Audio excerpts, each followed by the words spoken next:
Of continuity. और हमें बहुत बेसिकली चीज समझ में आ गई कि अगर हमें इक्वेशन ऑफ कॉन्टिन्यूटी का यूज करना है तो जल्दी बोलो बेटा, a1 b1 must be equal to a2 b2। पहली बात तो ये।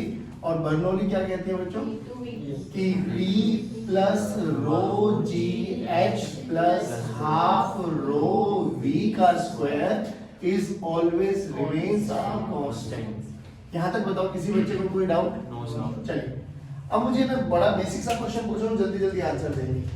मान लो कि मैंने अपने पास एक ट्यूब ली, ठीक, और इस ट्यूब का मैंने ऐसा शेप ले लिया। इसका area of cross section A1 मान लेते हैं, इसका area of cross section A2 मान लेते हैं। देखने में लग भी रहा है कि A1 is greater then A2। इस पॉइंट पर वेलोसिटी V1 मान लेते हैं, इस पॉइंट पर वेलोसिटी V2 मान लेते हैं, इस पॉइंट पर प्रेशर P1 मान लेते हैं और इस पॉइंट पे प्रेशर P2 मान लेते हैं। तो ये तो हमें देख के समझ में भी आ रहा है बच्चे, इक्वेशन ऑफ कॉन्टिन्यूटी क्या कहता है, जिसका एरिया ऑफ क्रॉस सेक्शन ज्यादा है उसका वेलोसिटी कम है। ये v वेलोसिटी है बेटा, ये वॉल्यूम नहीं है। चलिए ठीक है।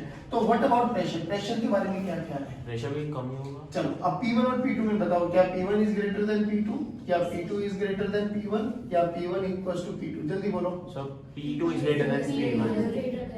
P2 is greater than P1। पक्की बात है? Yes sir. कि कैसे तुम लोगों ने तुक्का मारा? क्योंकि एरिया कम था। क्योंकि एरिया कम हो जाएगा तो प्रेशर ज्यादा होगा। क्योंकि तुमने वहां से आइडिया लगाया फोर्स पर यूनिट एरिया को ही प्रेशर बोलते हैं। अरे वाह, बहुत अच्छा दिमाग लगाया तुम लोगों ने। बट ये गलत है। बट ये गलत है। देखो सिंपल सी बात याद रखना, एक गोल्डन रूल सिखाया था आप लोगों को। जो फिजिक्स में तुम्हारा दिल बोले ना कि भाई यही है राइट चॉइस, बिल्कुल नहीं है। वो तो है ही नहीं वो। क्योंकि जो रियल फिजिक्स और जो हम फिजिक्स सोचते हैं वो बिल्कुल अलग है, बिल्कुल डिफरेंटली, एंटायरली डिफरेंट है। हाँ कई बार तेरा तुक्का सही लग जाता है, but most of the time तुक्का सही होता नहीं है। तो अब क्यों नहीं हो, रीजन समझो। सिंपल सी बात है, आप लोगों ने जो लॉजिक समझाया वो मुझे समझ में भी आ गया कि आप लोग इसके साथ जाइए। अगर मैं बात करूं, क्या मैं यहाँ पे बर्नौली लगा सकता हूँ? पहली बात तो एक मुझे बड़ा लॉजिकली समझ में आना चाहिए। याद कर जब काइनेमेटिक्स की स्टार्टिंग करी थी तो तुम्हें कुछ गोल्डन चीजें बताई थी कि अगर v और a एक ही डायरेक्शन में तो बताओ वेलोसिटी के बारे में क्या कहेंगे। तो पहली बात तो तुम तुक्का मार के ये भी बोल सकते थे कि सर यहाँ पे वेलोसिटी अलग है, यहाँ पे वेलोसिटी अलग है, v1 से ज्यादा v2 है, यानी स्पीड बढ़ रही है, तो फोर्स इस डायरेक्शन में होना चाहिए। आगे नहीं, अगर फोर्स इस डायरेक्शन तभी तो बढ़ेगी। आप बोल क्या रहे हो? ये तो मैंने ये बोला कि v1 और v2 में v2 ज्यादा है, तो इधर जाने में स्पीड बढ़ रही है। अगर इधर जाने में स्पीड बढ़ रही है तो फोर्स भी इसी डायरेक्शन में लग रहा है। अगर फोर्स इसी डायरेक्शन में लग रहा है तो P1 माइनस P2 इसी डायरेक्शन में होना चाहिए, यानी P1 ज्यादा होना चाहिए P2 के कंपैरिजन में। पहली बात तो कॉमन बुद्धि ये कहती है। दूसरी कॉमन बुद्धि हमें छोड़ दो ना, बर्नौली लगाओ। बर्नौली बोल क्या कहता है? P1 अभी रेफरेंस पॉइंट इसी को मान लो, ये एक ही हॉरिजॉन्टल लेवल पे ध्यान रखना। तो अगर मैं रेफरेंस लाइन इसी लाइन को मान लेता हूँ बाबू, तो A और B दोनों के दोनों ए मतलब दिस वाला पॉइंट 1 वाला पॉइंट एंड 2 वाला पॉइंट इस रेफरेंस लाइन से h दूरी पर है, तो वो रो जी एच वाला फैक्टर दोनों तरफ सेम आ जाएगा, कट जाएगा। नहीं तो तुम मान लो, चलो यहाँ पे लिखो P1 प्लस, जल्दी जल्दी बोलो, रो जी h plus half rho V1 का square is equal to P2 plus rho ji h plus half rho V2 का स्क्वायर। यहाँ तक बताओ कोई दिक्कत? क्या रोजीएच ने रोजीएच को मार दिया? अगर रोजीएच ने रोजीएच को मार दिया तो P1 माइनस P2 देखो बाबू, P1 माइनस P2 देखो, 1/2 रो V2 का स्क्वायर माइनस V1 का स्क्वायर। ध्यान से देखो V2 माइनस V1 यानी V2 is greater then V1, तो ये क्वांटिटी बताओ प्लस है या माइनस? प्लस है या माइनस है? तो P1 माइनस P2 की वैल्यू देखो, पॉजिटिव आई है नेगेटिव आई? पॉजिटिव। अरे पॉजिटिव आई है नेगेटिव आई? पॉजिटिव। यानी P1 is nothing but P2 plus something a constant quantity, हां है ना बोलो? Yes sir. तो P1 बड़ा है घटा है? बड़ा है। बड़ा है घटा है? बड़ा है घटा है? बड़ा है। एक चीज और ध्यान रखना, जहां पर स्पीड कम हो जाएगी वहां पे प्रेशर कम हो जाएगा, जहां पर स्पीड कम हो जाएगी वहां पे प्रेशर कम हो जाएगा। यही रीजन है बेटा, जब आप लोगों के पास आंधी तूफान आता है, तूफान आएगा कहां पर? तूफान बेसिकली क्या, हवा क्या, फ्लूइड। तो फ्लूइड कहां से आप प्रोपेगेट करेगा? हायर से। तो जहां तूफान आ जाएगा वहां पे प्रेशर कैसा होगा? कम। अरे बोलना भाई, जहां तूफान का मतलब क्या है? बहुत हवा बहुत तेज स्पीड में चलने लगी, अबे हाई स्पीड में हवा चलने लगी तो वहां का प्रेशर कैसा है? कम, ऑटोमेटिकली कम आ जाएगा। पहले ये बताइए, रीजन समझ में आया? पक्की बात है, समझ में आ गया? ये रीजन समझना क्यों बहुत जरूरी होता है। तो हमेशा ध्यान रखो, अगर एरिया ऑफ क्रॉस सेक्शन छोटा है तो वेलोसिटी बढ़ेगी, ये पक्की बात है, बट प्रेशर भी घटेगा, ये भी सच्चाई है। जहाँ स्पीड ज्यादा होगी वहां पे प्रेशर कम होगा। अब तू मुझे एक बात बता, शायद हम लोग यहाँ पे आ चुके थे कि अगर एक हमारे पास कंटेनर है और इस कंटेनर में हम यहाँ पे ब्रेक वो ओरिफाइस एक छोटा सा स्मॉल ओपनिंग कर देते हैं और इसमें हम लोगों ने रोग डेंसिटी का लिक्विड भरा हुआ है जो कि h हाइट पर है। तो बच्चों इसकी वेलोसिटी अगर मैं v1 और इसकी वेलोसिटी मैं v2 मानूं तो बाय यूजिंग बर्नौली थ्योरम हम लोग बोले थे कि इसका एरिया ऑफ क्रॉस सेक्शन ज्यादा है, मतलब इसका एरिया ऑफ क्रॉस सेक्शन कम है, तो a1 is greater then a2। Similarly हम बोल सकते हैं कि v1 is less than v2, और v1 को इतना छोटा माना जाता है कि हम v1 को नेग्लिजिबल मान सकते हैं। यानी इस समय v2 की वैल्यू किसके बराबर आई थी बाबू? √ 2gh। ये याद है आपको? श्योर पक्की बात। अब ऐसे बहुत सारे एग्जांपल आप घर बैठ के कर भी सकते हो। कैसे कि ऐसे एक कंटेनर ले लो, इस कंटेनर में पानी भर लो, पानी के ऊपर ढक्कन लगा दो, 2 4 5 छेद अपने आप अपनी मर्जी से करके देख लेना। करके देखोगे तो जैसे ढक्कन खोलोगे पानी निकलना स्टार्ट हो जाएगा, तो अपने आप समझ में आ जाएगी कौन सी, अगर यहाँ ओपनिंग करोगे कि कौन सी ओपनिंग का पानी दूर जाके पड़ेगा। ऑब्वियसली इस वाली ओपनिंग का पानी दूर जाके पड़ेगा। अगर मैं इसको हवा में रख दूं तो अगर रेंज के बारे में बात करो तो इस वाले पार्टिकल की रेंज दूर आएगी, क्योंकि वेलोसिटी का फैक्टर देखो ना ρgh, और ये हमें समझ में भी आता है, ये प्रोजेक्टाइल मोशन को फॉलो करने वाला है। सिंपल सी बात है, अगर मैं इसको 10 मीटर पर सेकंड की स्पीड से फेंकूं हॉरिजॉन्टल में, इसको 20 मीटर पर सेकंड की स्पीड से फेंकूं हॉरिजॉन्टल में सेम हाइट से, और इसको मैं 40 मीटर पर सेकंड की स्पीड से फेंकूं हॉरिजॉन्टल में, बोलो कौन सबसे दूर जाके पड़ेगा? श्योर है ना? अरे बोल भाई, पक्की बात है ना?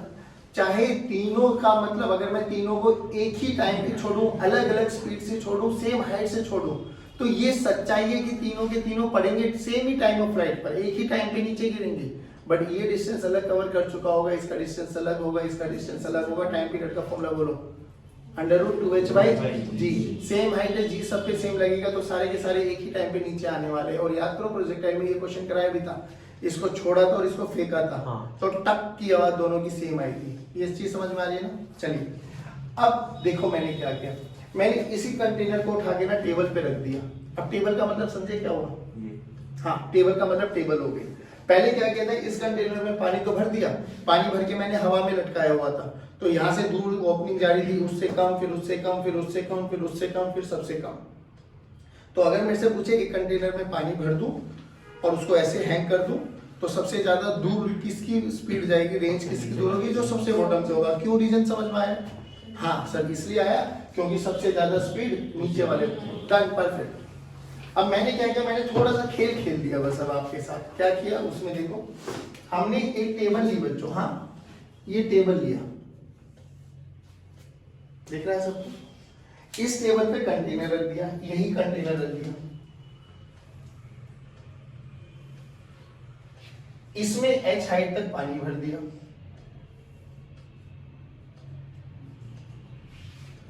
अब पूछा गया, बताओ अब कहां ओपनिंग करूं?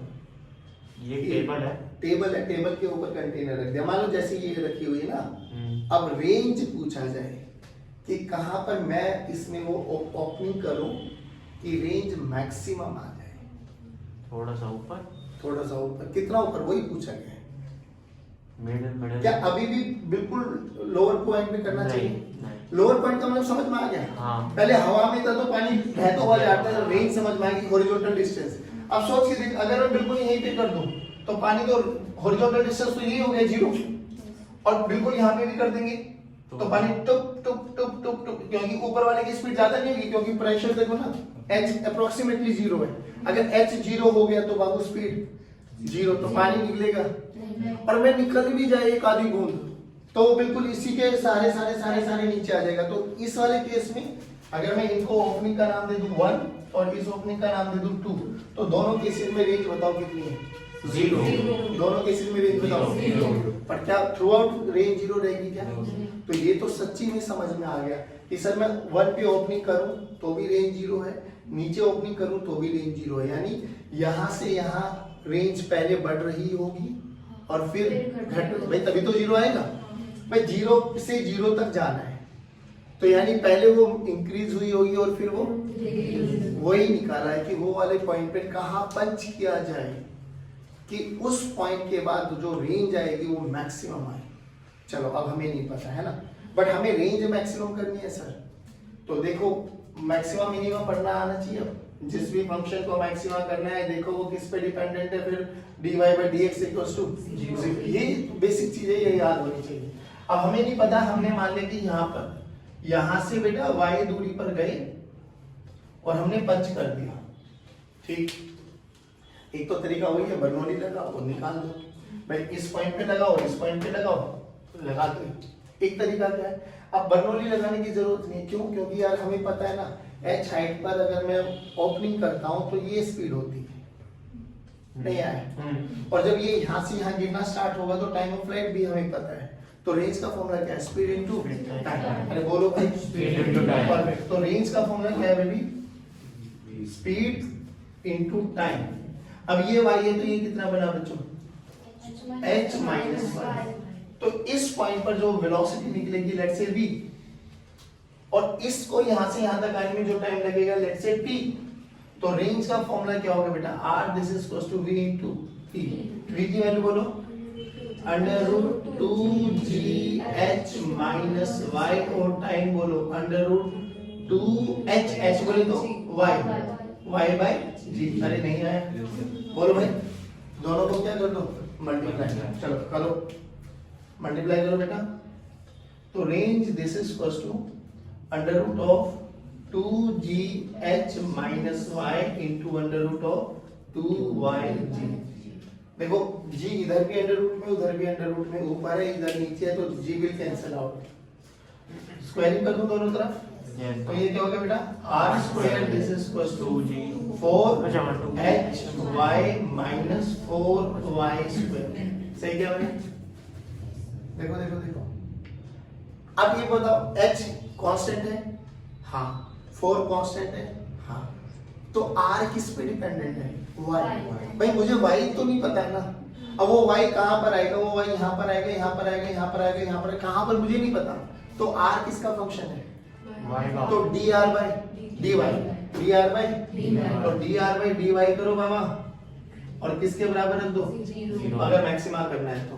अब सोच के देख, dr by dy आता नहीं आता है? नहीं आता है, बहुत बढ़िया। चलो आ जाओ। तो r square this is equals to 4hy minus 4y square. देखो डिफरेंशिएशन आना चाहिए सर। पहले r को करो, r को करो कैसे करते हैं? पावर नीचे, एक पावर कम हो तो पावर हो गया, फिर r का with respect to y dr by dy। तो देखो 2r dr by dy this is equals to, और y का विद रिस्पेक्ट टू y 1, तो 4h कांस्टेंट माइनस 8y। यहां तक आए हैं। इसको किसके बराबर रख दो? 0। ध्यान से देखो बाबू, ये 2r कांस्टेंट है, उधर लेके चले जाओ, सब खत्म होता चला जाएगा। तो dr by dy देखो, dr by dy को मुझे 0 के बराबर रखना, और dr by dy की वैल्यू यहां से क्या आई? 4h by 2r minus 8y by 2r is equals to 0। 2r को तो उधर लेके खत्म कर दो। हाँ सर। तो ध्यान से देखो 4h की वैल्यू क्या है? 8y। तो y की वैल्यू क्या आ गई? 4h by 8 बोले तो h by 2। यानी अगर मैं जहां पर बीकर रखा हुआ है और जितनी हाइट तक पानी भरा हुआ है, बिल्कुल सेंटर में एक ओपनिंग कर दो, तो जो रेंज आएगी maximum, that will be maximum. पहले बता, यहाँ से वहां तक समझ में आया तुझे? बिल्कुल। दोबारा सुनो एक बार, रिकैप कर, बहुत छोटी सी चीजें बता रहा हूँ कि अगर हम लोग एक ट्यूब में कहीं पर भी अगर हमें पता लगे कि प्रेशर का वेरिएशन निकालना, तो हमें एक चीज समझ में आ जाना चाहिए, जहाँ पे स्पीड बढ़ रही होगी वहां पे प्रेशर घट रहा होगा, जहाँ पे स्पीड बढ़ रही होगी वहां पे प्रेशर। सिंपल सी बात अपनी बुद्धि में इतना बैठा ले, जहाँ तूफान आता है ना वहाँ प्रेशर कम होता है, यानी जहाँ स्पीड ज्यादा होगी वहां पे प्रेशर कम होगा। ये चीज अपनी बुद्धि में बिठा के रख। दूसरी चीज कि अगर एक कंटेनर में, मैं अब देखना दोनों केसेस अलग अलग है। एक कंटेनर को पहले मैंने हवा में रखा तो आपने बोला कि यहाँ पे छेद कर दो मैक्सिमम रेंज के लिए, क्योंकि h सबसे ज्यादा इसी के लिए होगी, तो सबसे ज्यादा इसी की वेलोसिटी होगी। बट इसी को अगर मैं इस पे बेस पे रख दूं तो अब इस वाले पॉइंट का पानी निकलते ही गिर गया, ग्राउंड के टच में आएगा तो रेंज तो 0, इसकी भाई H0 तो V अप्रोक्सीमेटली टेंड्स टू 0, तो इसके खत्म इसकी खत्म, तो बचा कहाँ, यहाँ कहीं पे आएगा पॉइंट, तो वहां कहीं पे कहाँ आएगा जाएगा, तो वो आए हमारे पास h/2 पर। नहीं आया समझ में? अब मुझे ना बहुत बेसिक सी बातें बताओ, चलो अगर याद है तो। आपने नॉर्मली देखा होगा जब भी हम खेलने के लिए या पिकनिक वगैरह के लिए जाते हैं तो हम वो बाहर बिस्लरी की बोतल कम प्रेफर करते, तो सोचते कि घर से आरओ का पानी भर के लेके चले जाते हैं कैंपर में, है ना। तो जब हम बिल्कुल हवा एकदम भर लेते हैं ना उसको एकदम, क्योंकि हमें लग रहा है कि भाई पूरा भर ले, वो 10-15 लीटर जितना भी आता है उसमें पानी भर के एकदम टाइट करके लेके चले जाते हैं। कुछ टाइम के बाद विल रियलाइज कि उसमें से थोड़ा बहुत पानी आया फिर पानी आना बंद हो जाता है। एक तो कंडीशन हो कि ऐसा क्यों होता है कि वो तो देखते तो पूरा का पूरा भरा हुआ है, घर से तो 15 लीटर पानी भर के लेके आए थे, या तो 2-3 गिलास पानी निकला फिर पानी आना बंद हो गया। किस किस ने ये फेस किया एक्सपीरियंस? अच्छा किसी ने भी। सर हम तो ऐसे आरो में ढम लगाते हैं, काहे की कैंपर गोबर की बातें कर रहे हो आप, कौन सी सदी में जी रहे हो। चलो नहीं किया तो देखना ये होता है, बड़ा प्रैक्टिकल चीज है, कोई बड़ी बात नहीं। एक कभी कभार ऐसा भी नोटिस किया होगा कि पानी का लेवल जो बिल्कुल कम हो जाता है ना, तो पानी टुक टुक टुक, फिर हम कुछ खुरापात करते क्या, टेढ़ा करना क्यों लॉजिक है, क्या लॉजिक है, ये दोनों लॉजिक के बारे में पानी कलेक्ट होगा। हाँ पहले टेढ़ा करने का तो लॉजिक तुम्हें वैसे ही समझ में आ जाएगा कि सर देखो ये तो बड़ा सिंपल सी बात है, क्या बच्चों वाले क्वेश्चन पूछते हो आप, ये तो नर्सरी से आता है। मान लो ये पानी रह गया ना, अब ये बताओ जो टैप होता है वो नीचे लगाते हैं ऊपर लगाते हैं? नीचे। कोई महानुभाव ऐसा तो नहीं है जो बहुत हाई लेवल की आप टैंक में ऐसा तो नहीं मम्मी टंकी लगाओ बट टैप ऊपर लगवाना, पानी ऊपर से आना चाहिए एकदम ताजा, नीचे भरी भरी टंकी पानी आने वाली, ऐसा तो नहीं। आत्मा बहुत अच्छी है हमारे यहाँ। हाँ तो यहाँ तो नहीं लगाते, ये तो सच्चाई है, यहीं पे लगाते। बट अब देखो जब पानी का लेवल बहुत कम रहेगा तो पानी टप टप टप टप आता है, रीजन समझ में आ रहा है? क्योंकि देख इस पॉइंट पे निकलने वाली वेलोसिटी h के डिपेंडेंट है बाबू, h टेंड्स टू 0, बहुत कम 0, तो वेलोसिटी उतनी नेग्लिजिबल आ जाएगी। अगर मैं इसको ऐसे कर दूं, ध्यान से देखो, हमने ये तो यहीं रखा, इसको थोड़ा सा टिल्ट कर दिया, मतलब आप समझ रहे हो क्या हुआ, एक कुछ ऐसा कर दिया हमने, तो जो पानी था वो ऐसे भर गया ना, बोल क्या इंक्रीज हो गया? यस हाइट, तो ठंडे पानी आ गया, पहली बात तो ये, इतना समझ पाया? यस। चलो अब दूसरा रीजन भी समझ, जब हमने वो कैंपर में पानी भरा, जब हमने कैंपर में पानी भरा, एक हमने ढक्कन ढुक्कन बंद कर दिया, मान लो हमने यहाँ तक पानी भरा था और यहाँ पर हमारे पास एटमॉस्फेरिक एयर थी, लेट्स से कि अब भाई एक बार जो हवा थी, हवा तो टाइट हो गई ना, बंद हो गई, वो तो पैक रहेगी, ठीक है। तो ये वाला आपके पास h हाइट और यहां से पानी निकल रहा है हमारे पास, कोई मुश्किल? तो हमने यही रेफरेंस मान लिया, लगाओ एक बार बर्नौली। अभी हवा का प्रेशर P0 प्लस रो जी H P0 plus half rho V का स्क्वायर, इसकी तो 0 मान लो ना अप्रोक्सीमेटली। लेकिन अब अगले इंस्टेंट पे क्या हुआ, मान लो 2-4 गिलास पानी आ भी गया, अब पानी का लेवल तो कम हो गया होगा, लेट्स सी ये हाइट आ गई h डैश या h1 मान लेते हैं। अब क्या हुआ सर, ये क्यों आना बंद हो गया? भाई रीजन समझना, पहले हवा इतने वाले पे प्रेशर लगा रही थी P0, अभी भी हवा की क्वांटिटी तो उतनी है सर जितनी पहले थी, अब क्या बढ़ गया? Area of cross section. भाई पहले छोटा सा एरिया था, आप उंगली से दबा रहे हो उसको, दबा रहा है, बढ़िया रिजल्ट आ रहा है। अब एरिया बड़ा कर दिया, अभी भी सेम वही उंगली है, क्या प्रेशर सेम रहेगा या कम हो जाएगा? कम हो जाएगा। होगा नहीं होगा? तो अब जो ये एरिया है, आप फैल भी यही है।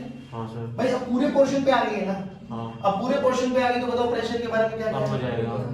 उतनी ही क्वांटिटी अब एरिया बढ़ा दी तो ऑब्वियसली प्रेशर क्या हो जाएगा? कम हो जाएगा। अब प्रेशर कम हो गया, यहाँ पे प्रेशर मान लो P1 मतलब P, अब लगाओ बर्नौली, ये पहला केस है, अब बर्नौली लगाओ। पहला वाला तो पहले जब प्रॉपर फिल है। हाँ जब यहाँ तक फिल है, हाँ। P plus rho G H1, is equal Equals to to rho P P naught, naught, क्योंकि ये तो अभी भी बाहर निकल रही है तो प्रेशर तो अभी भी वही है, प्लस 1/2 रो V1 का स्क्वायर नहीं आया। अब सेकंड को कंपेयर कर बाबू, बस अगर तुम्हें थोड़ा थोड़ा समझ में आ रहा है तो ध्यान से देख, यहाँ पे P not cancel out. Yes, sir. अगर ये क्वांटिटी P नॉट के बराबर हो गई, अगर ये वाली क्वांटिटी समझ गए, जो ये P लग रहा है, आप उसी वाली हवा ने जो एरिया बढ़ने के बाद P लगा वो, और प्लस ये जो रो GH1 है, अगर ये दोनों मिलके इसके बराबर हो गई तो प्रेशर डिफरेंस कितना हो गया? 0। अरे अगर P प्लस रो GH1 किसके बराबर हो गई? P naught. तो 1/2 रो V1 की स्क्वायर की वैल्यू क्या होगी? 0। तो V1 0 हो सकता है, कोई बड़ी बात नहीं। और ये होता है। फिर आप क्या करते हो? फिर आप खाली ढक्कन खोलते हो। ढक्कन खोलने का लॉजिक बताओ, हवा बढ़ा देते हो ज्यादा। अब हवा बढ़ी है तो ये P नॉट, ये P दोबारा से क्या हो गया? P not. अरे नहीं आया। अब सोचिए अगर दोबारा से P नॉट हो गया तो P नॉट अभी भी देख, वेलोसिटी h1 पे डिपेंडेंट है, पानी शुद्ध निकल के आता है। नहीं आया समझ? अरे बोल भाई, पक्की बात है। श्योर चलो इसको उतारो जल्दी।